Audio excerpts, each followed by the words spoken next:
नमस्कार दर्शकों, आप सभी दर्शकों का स्वागत करते हैं न्यूज़ अलर्ट चैनल में। इस समय मौजूद हैं हम जोगिंद्रनगर विधानसभा क्षेत्र में। आपको बता दें, हमारे साथ जो है अभी निमेश ठाकुर जी जुड़े हैं। आपने देखा ही होगा इनको। इनके जो है तकरीबन बहुत सारे एल्बम भी रिलीज़ हो चुके हैं और बाकी की जानकारी इन्हीं से ही हम लेते हैं। आएंगे आपका परिवार में कौन कौन है और वो क्या करते हैं? जी, बहुत बहुत धन्यवाद आपका। जी, मेरे परिवार में मैं हूँ, मेरी मम्मी है और पापा है, हम 3 लोग हैं बस। ओके। निमित जी, जानना चाहेंगे आपकी जो गायकी की जो यात्रा है, कहाँ से शुरुआत हुई इसकी? क्यों जो है आपने इसको जो है पैशन चुना? जी, इसके बारे में मैं ये बोलना चाहूँगा कि ये जो शौक़ था मेरा म्यूज़िक का, वो बचपन से तो नहीं रहा है, ये बाद में जाके शुरू हुआ है और इसका कारण भी था एक बहुत बड़ा। उसके बारे में अगर मैं बताना चाहूँ तो जैसे जब मैं 12वीं की कक्षा की पढ़ाई कर बैठा था, उसके बाद की जब मैं पढ़ाई करने सुंदरनगर गया था, तो वहाँ पर उस टाइम पे बढ़ तो गई थी बीमारी, पर इतनी थी उस टाइम पे कि मैं चल लेता था। फिर उसके बाद उसी टाइम ही मेरी बीमारी ज़्यादा बढ़ गई और मैं व्हीलचेयर में आ गया था, जिसकी वजह से मेरा चलना बंद हो गया। उसके बाद फिर जैसे एक होता है ना कि अचानक से इतने सारी चीज़ें अगर आ जाएँ तो फिर थोड़ा मुश्किल हो जाता है चीज़ें करना। तो फिर समझ नहीं आ रहा था कि लाइफ में क्या करें? सारी ज़िंदगी ख़त्म ही हो गई एक तरीके से। पर फिर बाद में ऐसा बोल सकते हैं कि किस्मत से शायद कि मैं म्यूज़िक के साथ जुड़ा। ओके। और उसके बाद लगा कि कुछ किया जा सकता है ज़िंदगी में कि, तो बस वैसे ही मेरी शुरुआत हुई म्यूज़िक के साथ और अब तक फ़ॉलो कर रहा हूँ उस चीज़ को। बहुत अच्छी बात है। और निमित जी, जानना चाहेंगे आपकी जो है आपको फ़ॉलो करते हैं। आपसे जानना चाहेंगे कि आपकी जो एल्बम्स आती हैं उसमें कहीं न कहीं आपसे जानना चाहेंगे, अक्सर जो है प्यार, ज़िंदगी और उसके अनुभव भी जो है आपको उसमें देखने को मिलते हैं हमें। क्या कुछ कहना चाहेंगे?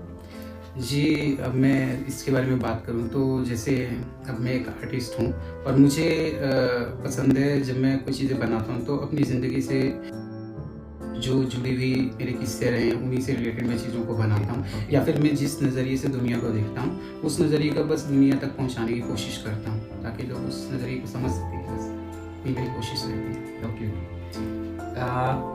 इनमें से जो आपकी एल्बम रिलीज़ हुई है, इसमें से जो है आपका पसंदीदा कौन-सा गाना है? या जी, जैसे मेरे 9 गाने रिलीज़ हो चुके हैं, जिसमें अब सबसे फ़ेवरेट की बात करें तो फिर वही बात है कि जैसे एक माँ होती है, उसके बच्चे उसके लिए हर एक बच्चा बराबर ही होता है। वैसे ही अब जो चीज़ें मैंने बनाई हैं, मेरे लिए हर एक सॉन्ग बराबर ही है। पर अभी अगर मैं बताना चाहूँगा तो जो मेरा गाना अभी रिलीज़ हुआ है पीछे जैसे वो रात करके, वो गाना पर्सनली 2 लाइनें अगर दर्शकों के लिए हो जाए तो मैं कहता हूँ मज़ा आ जाएगा आज।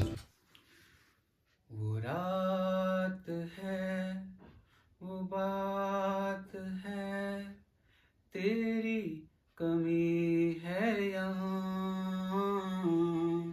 मज़ा भी है, नशा भी है, तू ही न जाने कहाँ।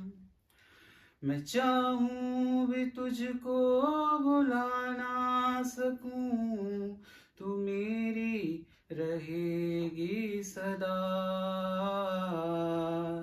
चाहत है दिल में जो ऐसी जगी, तू छू ले बन के हवा। वो रात है, बात है, तेरी कमी है यहाँ। पूछो नदी से, पूछो हवा से, नगमे सुनोगी हमारी वफा के। खुशबू तुम्हारी जहाँ भी मिलेगी, दुनिया हमारी वहीं पे सजेगी।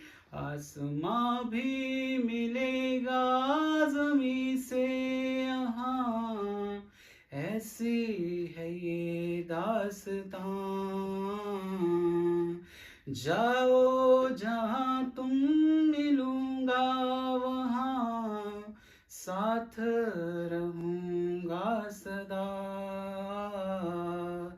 वो रात है, बात है, तेरी कमी है यहाँ। मजा भी है, नशा भी है, तू ही न जाने कहाँ। बहुत ही बेहतरीन आवाज़ है और आपने सुना ही होगा कि ऐसी एल्बम जो है लगातार इनके यूट्यूब चैनल पे भी आती रही हैं। तो आपको निमित जी, आपसे ये मेरा प्रश्न रहेगा, सिंगिंग के अलावा आपके कौन कौन से शौक है इसके अलावा? जी, सिंगिंग के अलावा मुझे टीचिंग का शौक़ है। ओके। तो मैं जैसे लोगों को म्यूज़िक सिखाना भी पसंद करता हूँ। वो मुझे पसंद है सिंगिंग के अलावा टीचिंग करना। और एक और शौक़ इसके साथ कैसे जोड़ती है आपको? इसके साथ वही म्यूज़िक, मतलब जैसे सिखाता हूँ ना मैं लोगों को। ओके। तो बस वहाँ से जुड़ जाता है म्यूज़िक और टीचिंग दोनों साथ साथ चलते हैं, मतलब ऐसा कह सकते हैं। आपसे जानना चाहेंगे आपके कितने जो एल्बम्स हैं, आगामी कौन कौन से जो है प्रोजेक्ट हमारे दर्शकों को देखने को मिलेंगे? जी, मेरी कोशिश तो यही है कि मैं रेगुलरली प्रोजेक्ट्स निकालते रहूं ताकि लोगों को भी सुनने का मौका मिले और मेरी आर्ट भी बाहर तक जा सके, लोगों तक पहुंच सके।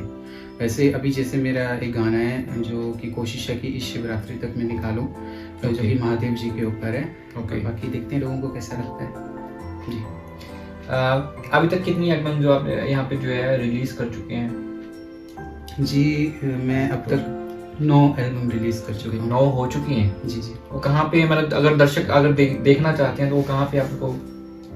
जी, अगर आपको जैसे मेरे गाने सुनने हैं तो आप यूट्यूब पे जाकर सुन सकते हैं। वहाँ पर आप सर्च कीजिए निमित ठाकुर करके, वहाँ पे आपको मेरा चैनल मिल जाएगा और आप मेरे गाने वहाँ पर सुन सकते हैं। निमित जी, जानना चाहेंगे आपका रोल मॉडल कौन है?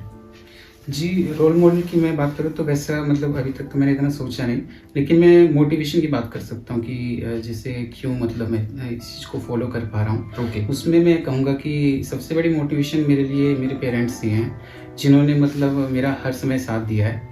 मतलब वो मुझे कोई भी कमी होने नहीं देते हैं। जब भी कोई चीज़ मैं जैसे बोलूँ तो वो हमेशा मेरे कोशिश करते हैं अपने हिसाब से कि उसे पूरा कर सकें। तो जिस हिसाब से वो मेरे लिए इतनी मेहनत करते हैं तो मेरा भी एक मुझे ऐसा लगता है कि कर्तव्य बनता है कि मैं उनके लिए मेहनत करूँ, करते रहूँ और प्रयास करते रहूँ। बस इतनी मेरी कोशिश रहती है। जी।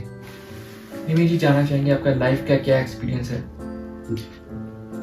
देखिए, लाइफ को मैंने जितना समझा है तो लाइफ इतनी आसान तो है नहीं किसी के लिए भी। सब अपना स्ट्रगल लेके आते हैं, सब अपना अपना स्ट्रगल करते हैं। और जैसे मैं अपनी बात करूं तो मैं बचपन से अगर इस चीज़ की बात करूं तो बचपन में जैसे मैं ज़्यादा पढ़ने में अच्छा नहीं था और थोड़ा पीछे पीछे ही रहता था। ओके। और बाकी ये बीमारी थी तो उसकी वजह से कई बार लोग टीज भी करते थे, तो उसकी भी कई बार स्ट्रेस रहता था। तो वो काफ़ी फेस किया उस चीज़ को मैंने, पर शायद उस चीज़ का फ़ायदा मुझे अभी मिल रहा है क्योंकि उस चीज़ से मैं काफ़ी मेंटली स्ट्रॉन्ग हो गया हूँ। ओके। तो वहाँ से काफ़ी कुछ सीखने को मिला मुझे।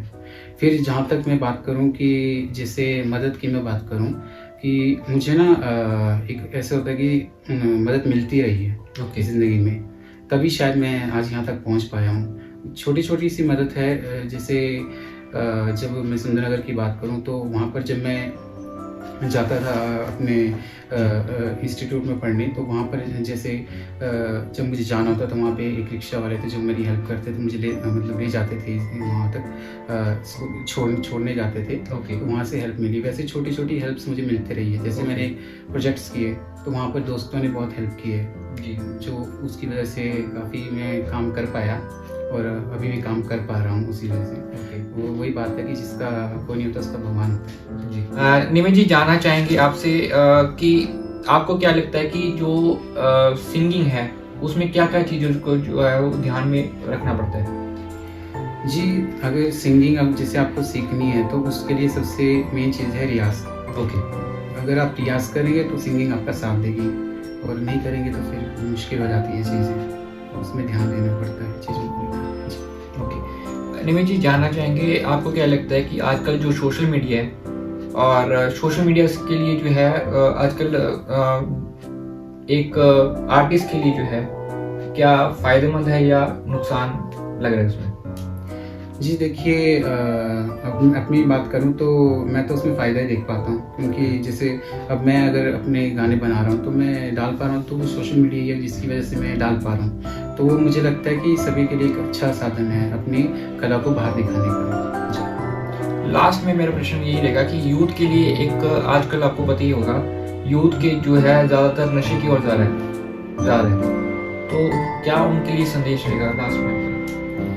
जी, इसके लिए मैं यही संदेश देना चाहूँगा कि नशा कोई भी है जो नशा, सबसे पहले हम बात करें तो नशा कोई गलत चीज़ नहीं है। डिपेंड करता है कि आप कौन-सा नशा करते हैं, क्योंकि जैसे म्यूज़िक एक अपना नशा है, बिल्कुल, वैसे और भी नशे, जैसे टीचिंग का एक अपना नशा है। बिल्कुल। आप अपने काम से प्यार करते हैं, जब आप उसमें काम करते हैं, दिल लगाकर काम करते हैं, वो तो एक नशा है। बिल्कुल। लेकिन उस नशे की अगर हम बात करें तो जो चीज़ आपकी बुद्धि पे असर डाल रहा है, तो वो चीज़ मुझे नहीं लगता कि ठीक है। उससे दूर रहेंगे तो ज़्यादा बेटर है। बहुत बहुत धन्यवाद हमारे साथ जुड़ने के लिए। तो ये थे नीमे ठाकुर जी, जिन्होंने जो अपनी पूरी कहानी बताई, किस तरह से जो है इन्होंने बचपन से जो है लगातार स्ट्रगल किया, और माता पिता जो है इनके रोल मॉडल रहे, और लगातार जो है इनके दोस्त हैं, उन्होंने भी जो है इसमें इनकी एल्बम में जो है बहुत ज़्यादा साथ दिया। तो ऐसे ही हम आपके साथ एक बार फिर से मिलेंगे इसी रिपोर्ट के साथ। मुझे दीजिए इजाज़त। जय हिंद, वंदे मातरम।